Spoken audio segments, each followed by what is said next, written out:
Fala aí, turma do primeiro ano, como é que estão vocês? Espero que estejam muito bem. Então, gente, estamos chegando aí à nossa última semana do terceiro bimestre. E hoje vamos dar continuidade no assunto que falamos na semana passada sobre as sociedades ameríndias. Falar um pouquinho a respeito dos astecas, sobre os incas aí atrás e também sobre os povos indígenas do Brasil. Legal? Então vamos lá, gente. Compartilho com vocês aí a apresentação em PowerPoint que preparei para nos ajudar no decorrer da nossa aula de hoje, a falar então sobre as sociedades ameríndias. Mas antes, lembro vocês sempre das nossas orientações semanais, para essa semana 3 do ciclo 3. Assistam a videoaula, certo, galera? Faz favor, assistam lá, beleza? Depois façam a leitura das páginas 7 a 13 do capítulo 1, a nossa apostila 4.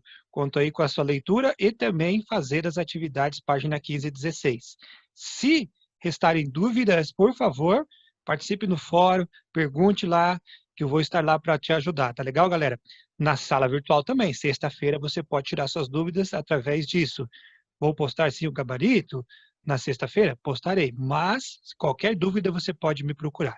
Bom, vamos lá então, gente, falar um pouquinho a respeito agora da continuidade então nesses povos, sociedades ameríndias, os assim chamados povos pré-colombianos. Nós vimos então, começamos a estudar semana passada sobre isso e falamos que aqui se desenvolveram civilizações, né? Alguns grupos, sociedades coletoras, caçadoras e coletoras, né? Porém, também existiram três grandes grupos que viveram uma sociedade, uma civilização, um império, criaram um império, né? Que foram os maias, os astecas e os incas. Falamos já sobre os maias e hoje vamos falar sobre os astecas e os incas.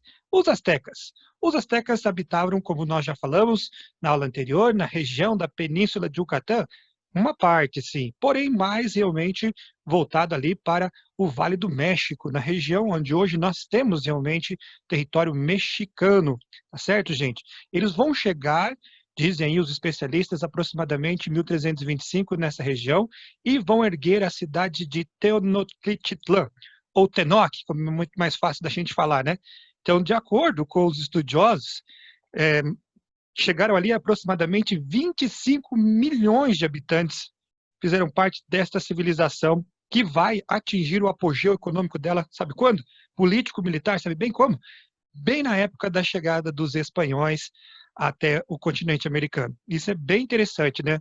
Eles atingem o seu auge justamente naquele momento em que os espanhóis estarão chegando na região. Bom, falando ainda aqui um pouquinho a respeito dessa localização, quero destacar para vocês que eles se desenvolveram nas proximidades do Lago Texcoco, né? Que é uma região bastante úmida e muito propícia para a agricultura. Destaco para vocês aqui, esse é o Lago Texcoco, e também quero destacar especialmente a cidade de Tenoch, né? O Tenochtitlan, tá certo? Tenochtitlan, como as águas do lago elas eram impróprias para o consumo, gente, é interessante aqui o que eles fizeram. Os astecas construíram um imenso aqueduto para trazer água limpa à cidade. Com esta água limpa, além do consumo, também ajudava na plantação, né? Criaram um sistema de esgotos e limpeza das ruas, o que para uma, vamos dizer assim, civilização indígena daquela época era algo inesperado. Isso que trouxe realmente muita surpresa para os espanhóis quando ali chegaram. A cidade de Tenoch dizem que na época da chegada dos espanhóis tinha aproximadamente 300 mil habitantes, o que já era mais do que qualquer cidade europeia na época. Tá certo, galera? Então, Tenoch fica aqui na região do lago mesmo, né, nas proximidades do lago, e foi construída, e hoje, nas ruínas dessa cidade, foi construída a cidade do México. Ok? Beleza? Capital do Império Azteca. Continuando, então, vamos falar um pouquinho mais ainda dessa localização. Aos poucos, o que vai acontecendo com Tenoch? Olha aí, Tenochtitlan é uma gravura dessa grande cidade, muito bonita, inclusive essa gravura aí, de como foi construída essa cidade, né? Ela vai crescendo, gente. E os astecas, com isso, vão se expandindo, dominando outras cidades e povos da região.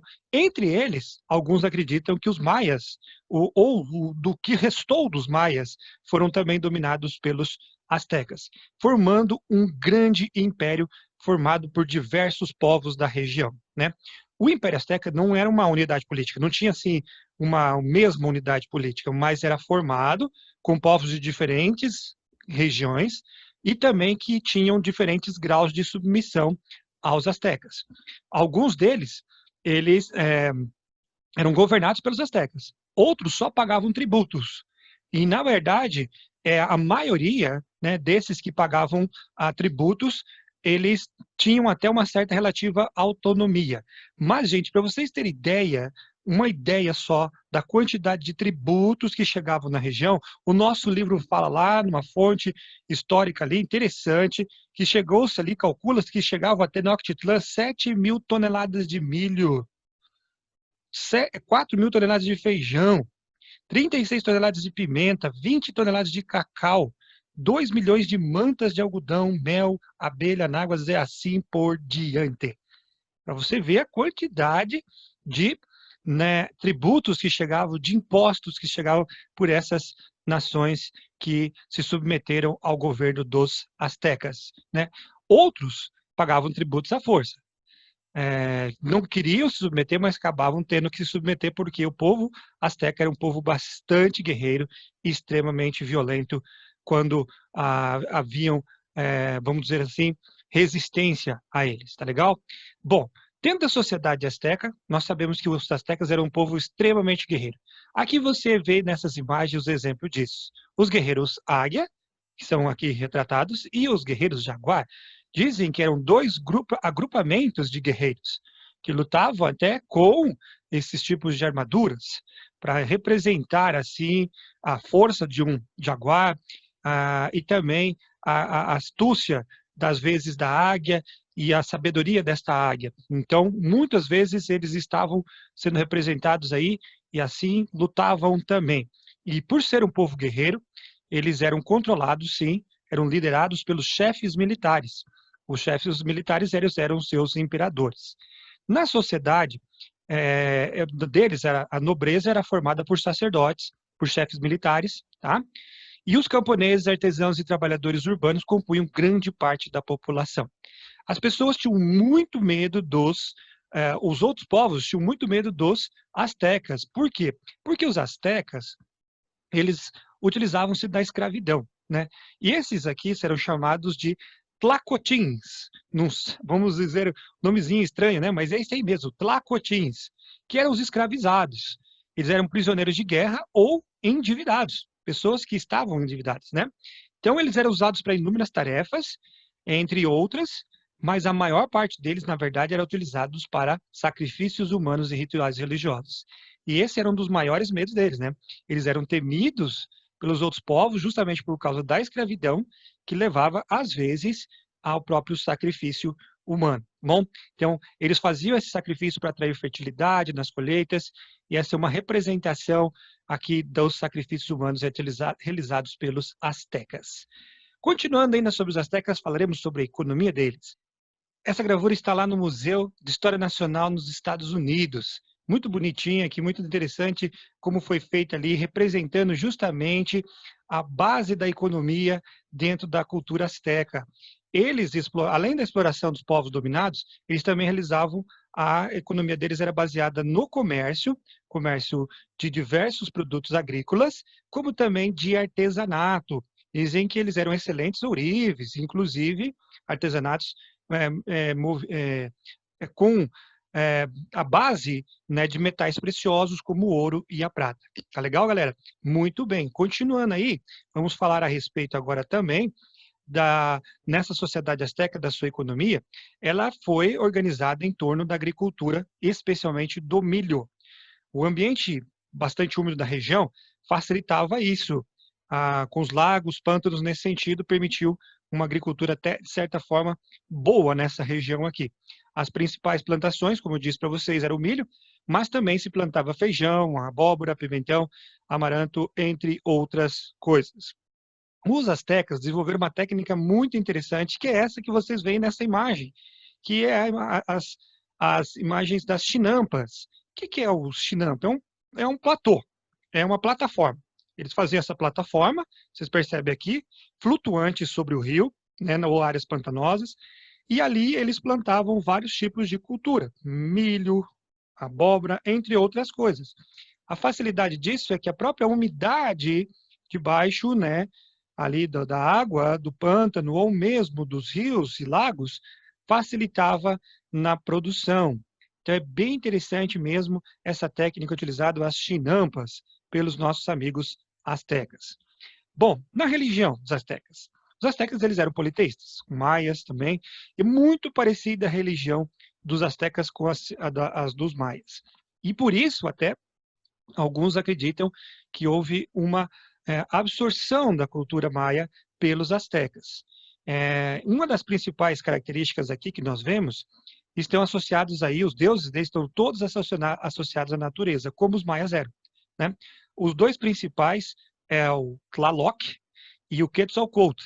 O Quetzalcoatl, ou serpente emplumada, também tem registros de semelhanças com os deuses dos maias, né? Outros deuses haviam também associados a outras funções específicas, mas especialmente nós temos esses dois. Entre os mais conhecidos está o Quetzalcoatl. O Quetzalcoatl é interessante aqui, gente, que é a serpente emplumada. Havia uma futura previsão de que esse Quetzalcoatl ele retornaria, ele voltaria de uma forma especial para trazer paz a todos. Quando René Cortés chega nessa representação, você vê René Cortés em cima de um animal que eles nunca haviam visto, que é o cavalo, aquilo trouxe uma grande surpresa e o confundiram, inclusive, com o próprio Deus. Montezuma vai receber de forma tranquilamente o nosso amigo, né, Hernán Cortés e, infelizmente, depois acabam sendo aprisionado e morto e é feito realmente, né, acabaram com os astecas, né, eles arrasaram com os astecas. Ele vai usar o que para conquistar isso, né?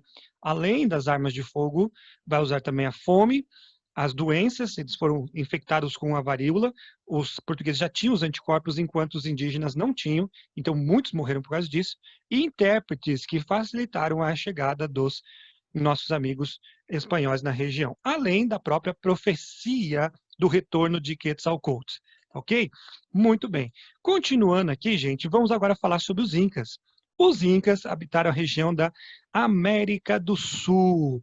Eles viveram desde a atual região aqui do Equador, Colômbia, até lá no Chile. Uma longa, extensa faixa de terra ali, de 5.200 quilômetros, que era limitada pela Cordilheira dos Andes. Ali eles se desenvolveram através da agricultura e também da pesca, tá bom? Então essa região era a região dos Incas. Os Incas, eles viviam com certeza da agricultura e vão se fixar na cidade de Cusco, atual Peru, né?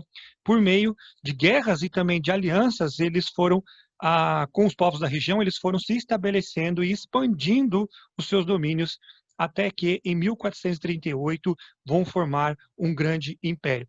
Nesse contato aí com outras culturas, os incas vão assimilar a língua quechua e que vai tornar a sua própria língua. Dizem que os incas eles vieram justamente da floresta amazônica, alguns acreditam, e depois de se fixar na região, assimilam essa língua e se torna algo comum para eles. Depois, eles vão continuar conquistando terras e povos para o norte e para o sul, e estabelecendo esse longo império dentro da América do Sul. Tá legal? O primeiro Sapa Inca, que é o primeiro imperador Inca, chamava-se de Pachacuti, né? De acordo com o que dizem os historiadores. E esta é a imagem dele que está aqui, nessa gravura aqui para nós. A civilização Inca, na sua organização política, tinha um governo monárquico e teocrático, onde a autoridade mais alta era justamente o Sapa Inca, né? O Inca. O imperador era para eles considerado filhos do Deus Sol, que era a divindade mais importante para eles, e tinha origem divina, né? O imperador tinha essa origem divina, como o Sapa Inca. Sapa Inca, na língua dele, significa divino Inca, ok? Então, gente, esses imperadores, eles concentravam todos os poderes. Poder militar, a máquina administrativa e até religioso era comandado pelo Sapa Inca.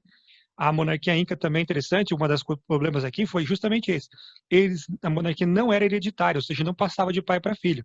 Então, sempre na morte de um Sapa Inca, de um Inca, do imperador Inca, o que acontecia? Havia uma crise na sucessão.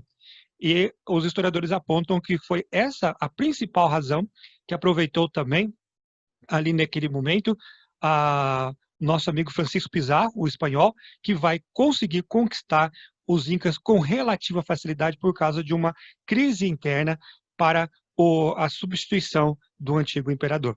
Tá bom, gente? Isso é interessante de se falar aqui para vocês também. Nos incas, na sua sociedade, haviam também os nobres, além do imperador, né, que eram famílias, esses nobres eram famílias próximas ao imperador, também como parentes. Ocupavam cargos importantes, como governadores de províncias, chefes militares e sacerdotes. Na sociedade inca também haviam os funcionários públicos e trabalhadores especializados como ourives, marceneiros, pedreiros, entre outras funções. Mas os camponeses, eles eram a maior parte da população, né? As camadas mais pobres da população, gente, entre esses camponeses e até alguns escravizados, eles eram obrigados a pagar a mita. O que é essa mita? Era uma prática muito comum que depois os espanhóis vão utilizar, depois de conquistarem a região, eles vão utilizar a mesma prática, que consiste na escravidão por meio de prestação de serviços para o Estado. É um tipo de escravidão onde eles vão prestar serviços obrigatórios ao Estado, tanto na agricultura como também na extração de minas, especialmente de minas de prata. Tá ok?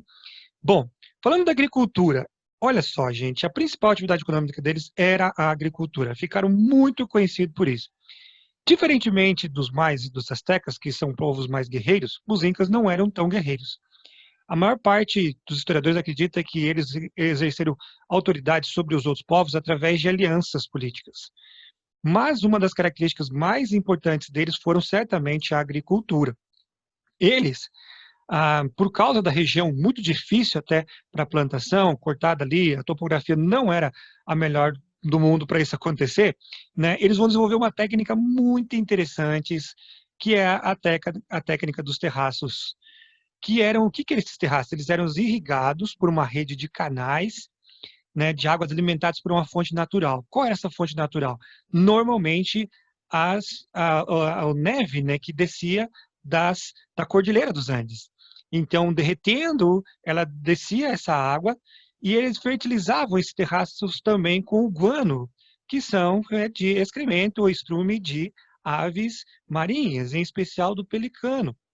Usavam isso como um forte fertilizante. Note nessa imagem esse terraço, que coisa interessante. Esses terraços, são inúmeras fotos que você pode encontrar na internet desses terraços que foram encontrados. É aí que eles plantavam, né? Usavam essas regiões aí para plantação, em especial do milho, que é o principal produto deles. Legal, galera? Continuando, os incas também são interessantes aqui no sentido deles, aqui, as suas construções. Uma delas é um sistema de caminhos construídos durante o Império Inca. Olha aí, você vê essa imagem. Eram estradas. Essas estradas direcionavam geralmente para Cusco, o umbigo do mundo, como eles diziam, né? Literalmente, na língua deles, era isso que significava, porque ficava numa região de montanhas, num vale, e parecendo realmente um umbigo, né? Cusco era o alvo de todas essas estradas. E nos caminhos ali, foram também construídos os tambos, que é os tambos reais que eles chamavam, né? O que é o tambo? Tambo era a principal função deles era para que os mensageiros do império descansassem, ficassem ali e também alguns iriam fiscalizar as províncias. Eram aonde trocavam informações e às vezes também trocavam emissários para passar de uma parte da estrada para outra. Então, essa interligação foi muito importante para que eles pudessem manter a unidade política e administrativa. Aí que eles fizeram, né, os tambos. Ok, gente? Outra construção interessante foi o seguinte: aprimorando a técnica com pedras, os incas começaram a edificar um trabalho mais encaixadinho, assim, né?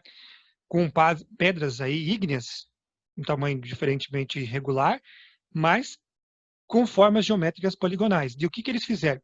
Eles foram colocando uma sobre a outra, para que assim construíssem diversas fortalezas. A destreza que eles tiveram possibilitou a construção de grandes fortalezas. Grandes blocos eram utilizados, né, pesando toneladas, alguns deles também foram colocados ali. Aí alguns falaram, não, os incas também tiveram ajuda, como os egípcios das naves extraterrestres que ajudaram eles a construir essas fortalezas. Para com isso, né, gente? Hoje nós achamos que nós somos os bambamã porque podemos construir celulares, computadores, mas toda civilização tem a sua tecnologia. E eles conseguiram também montar a sua própria tecnologia, sem ajuda de extraterrestre, coisa nenhuma, tá bom? Beleza? Continuando aí. Os incas nessas construções também outra coisa fantástica é que em Cusco tinha esgotos, abastecimento de água, gente. A eficiência era algo interessantíssimo. A água, por exemplo, é levada para os edifícios por condutos forrados e cobertos de pedra, como vocês percebem aqui. Esses cursos de água aqui dentro da cidade estavam muitas vezes confinados entre os muros. Os leitos das correntes menores eram pavimentados até com pedras, alguns deles. Para vocês terem ideia, né? Olha o que eles faziam, um sistema de abastecimento de água. Olha que coisa maravilhosa, outra construção, famosa Machu Picchu, a cidade perdida, encontrada em 1911 devido às dificuldades de acesso, lá no topo da Cordilheira dos Andes, praticamente.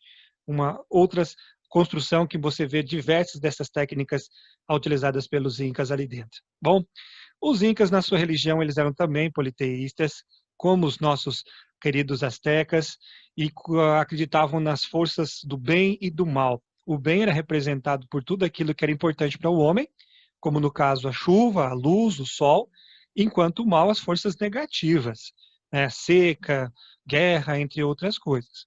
Também os incas eles acreditavam que existiam os huacás, que eram divindades, né? Ou locais sagrados como montanhas, rochas, riachos, entre outras coisas. Então, na crença também eram politeístas.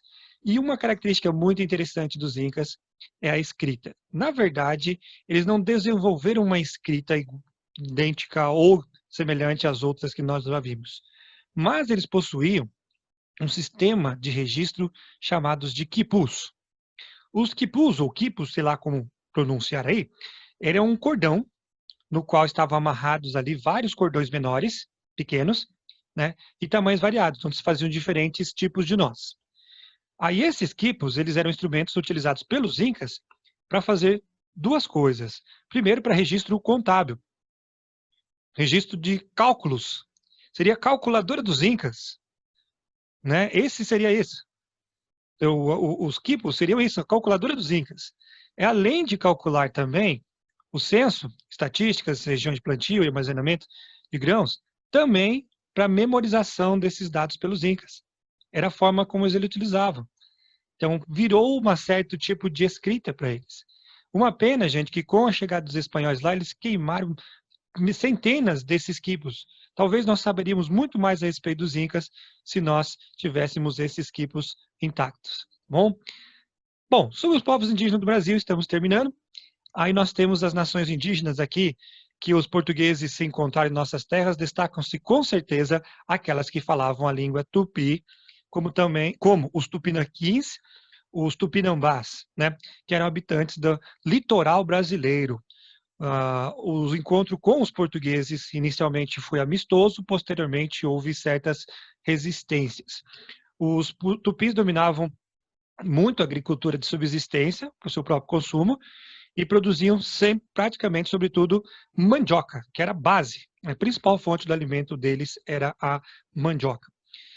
Quando o nosso primeiro navio português chegou aqui às terras brasileiras, os indígenas eram em muita quantidade. Só para você ter ideia, gente, as aldeias eram muito grandes, se comparadas ao que nós temos hoje, extremamente grandes, e eram movimentadíssimas. Tá? Dizem que a população indígena que tinha aqui era de 3 a 5 milhões de pessoas. Hoje, para vocês terem ideia, olha a comparação, hoje o IBGE fala de 817 mil indígenas agrupados em 231 povos diferentes em todo o nosso país. Veja a redução da população indígena. Vocês sabem já por quê, né? Não vou nem explicar mais para frente, né? Os povos indígenas, gente, interessante se pensar aqui no Brasil, eles não tinham uma forma de sociedade única, né?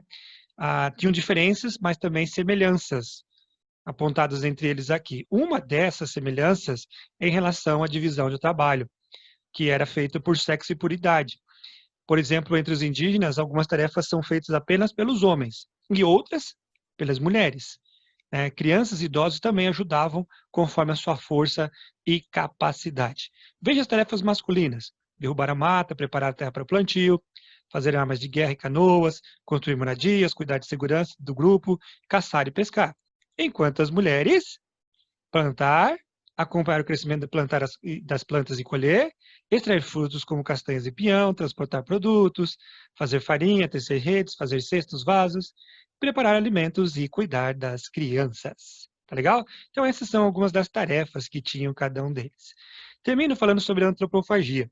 Antropofagia, ou o que é a antropofagia? O canibalismo, talvez mais comum chamado, no senso comum chama aí, que é alimentar-se de carne humana. Na cultura tupi, a antropofagia ela estava inseparável da arte da guerra. Era inseparável. Por quê? Porque ao guerrear contra alguém, ao derrotar esses, eles usavam então aqueles povos derrotados para realizar o rito da antropofagia, o rito de comer a carne desses guerreiros. Fazendo assim, eles não estavam fazendo por causa do gosto, porque eles tinham que se alimentar disso. Não, é porque eles acreditavam que ao ingerir a carne do inimigo, eles iriam adquirir as suas habilidades e a força desses inimigos, tá bom? Então não é algo assim que foi feito por causa do gosto culinário. Muito bem, gente. Então é isso aí. Espero que vocês tenham entendido, mas se tiver qualquer dúvida, por favor, entre em contato comigo. Boa semana de estudos.